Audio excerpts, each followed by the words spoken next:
The world didn't fall apart in stages. It broke in a single silent moment. No warning, no build-up, no headlines leading up to it. Just one leak buried deep inside a classified briefing that was never meant to see the light of day. And when it did, it didn't just shock analysts. It froze entire governments. Because what they found wasn't a rumor. It wasn't speculation, that it was already done, hidden beneath layers of deception. Beyond the reach of satellites and surveillance, the desert empire known as Zarqon Dominion had accomplished the unthinkable, quietly, patiently, flawlessly. 500 doomsday-class Skyfire missiles. Not in development. Not waiting for deployment. Not scattered or incomplete. Ready, armed, positioned. Each one capable of crossing continents in minutes. Each one impossible to predict. Impossible to intercept with certainty. A force so overwhelming that it doesn't just threaten cities. It threatens the idea of defense itself. And the most terrifying part, no alarms were triggered, no fleets detected movement, no intelligence agency connected the dots in time. The skies remained quiet, while the balance of the world was being rewritten beneath them. By the time the truth surfaced, it wasn't a warning anymore. It was a realization. The shift had already happened, but the center of it all stands a power. The world thought it understood, but never truly did. The Zarqon Dominion was never loud. It never needed to be. While others projected strength through headlines and military parades, Zarqon built its power in silence layer by layer, year by year, far from the spotlight. It wasn't chasing dominance in the moment. It was engineering, inevitability. A strategist empire at its core, Zarqon didn't believe in rushing history. It studied it. It watched how empires rose, and more importantly, how they collapsed. It learned where systems failed, where intelligence fractured, where overconfidence created blind spots. And then it built itself inside those blind spots. Its goal was never a simple expansion. It was something far more dangerous. Absolute. Deterrence so overwhelming that no enemy could act without guaranteeing their own destruction. To achieve that. Zarqon didn't rely on brute force alone. It wove a network of hidden alliances, back-channel agreements, and covert supply lines stretching across continents. Deals that never appeared on paper. Movements that never triggered suspicion. Partnerships that existed only in shadows. While the world focused on visible threats, Zarqon was rewriting the rules beneath them. It waited when others reacted, it learned when others assumed, it adapted when others stagnated, and now, after years of patience and precision, it holds something no one believed it could achieve. A second strike capability so resilient, so deeply embedded, that even a direct attack cannot erase it. Meaning no matter what happens first, Zarqon can always answer back. And in that single realization, the balance of global power doesn't just shift, it transforms. But Zarqon Dominion didn't rise alone. Behind the curtain of silence, beyond diplomatic channels and official alliances, a darker partnership was taking shape, one the world never saw coming until it was already too late. From the shadows emerged the Iron Phoenix state, a regime forged in isolation, hardened by sanctions, and driven by one relentless instinct, survival through power, where others saw limitations.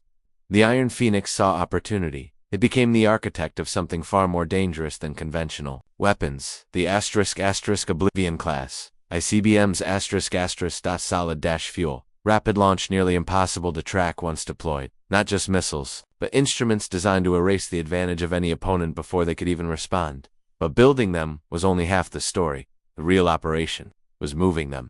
Over the course of 14 silent months, a covert transfer unfolded with surgical precision.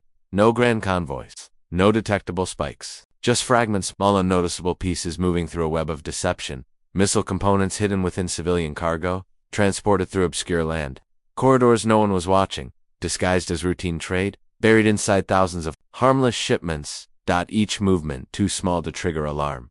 Each step too ordinary to raise suspicion. And threading through it all was a route known only to a few. The Silent Dragon Corridor, a vast geopolitical shadow zone where influence blurred borders, where surveillance thinned, and where global powers chose not to look too closely. It was the perfect passage, quiet, controlled, and strategically ignored. By the time analysts began to notice irregular patterns, it didn't make sense. By the time they connected those patterns, it didn't matter, because the final pieces were already in place. The transfer wasn't ongoing, it wasn't incomplete, it was finished, and with it, a new axis of power had already been formed, hidden, prepared, and waiting. And then there was the power that was supposed to see it all coming, the one that built its identity on control, prediction, and dominance. The Aurelian Union. For decades, it stood as the ultimate enforcer of global order, a force that didn't just respond to threats, but shaped them before they could exist. Its doctrines were studied, feared, and trusted all at once. But this time, none of them worked. What it faced wasn't a rising threat, it was a completed reality. Every option it reached for began to collapse the moment it was examined. A preemptive strike. It would ignite a chain reaction. The Union couldn't continue. War spiraling into global catastrophe, with no guarantee of eliminating the threat before retaliation.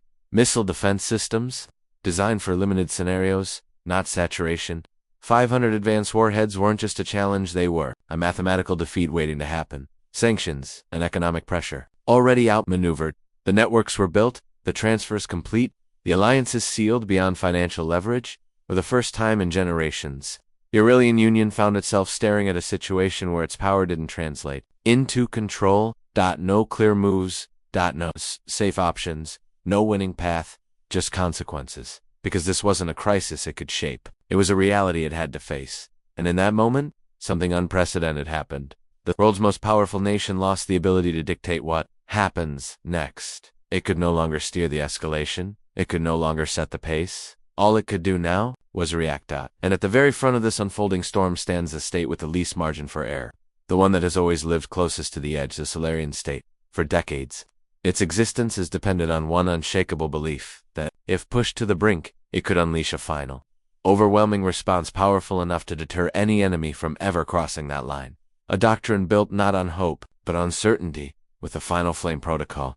But now that certainty is gone, because for the first time, Solarian faces an adversary that cannot be silenced in a single blow. An adversary that is prepared not just to survive retaliation, but to answer it, even if Solarian strikes first. Even if it commits everything, Zarqon Dominion can still respond. And that changes everything. Deterrence only works when one side fears the end more than the other. But here, both sides reach the same outcome. Total destruction, not a possibility. Not a scenario, a guarantee. Inside Solarian, the shift is immediate and deeply unsettling. Emergency sirens don't just signal drills anymore. They carry weight. Leaders, who once spoke with clarity now, argue behind closed doors. Divided on decisions that have no safe answer. Military systems move to their highest state of readiness, not as a precaution, but as a necessity. Every second feels closer to a point of no return. Because this is no longer about planning a war. It's about confronting the reality that survival itself is no longer assured. And when a nation built on resilience begins to question its own ability to endure, that's when fear becomes something far more dangerous than any weapon. What makes this moment truly terrifying isn't just the number of weapons, it's what those weapons are. The *** Oblivion system. *** doesn't follow the old rules of warfare. It erases them.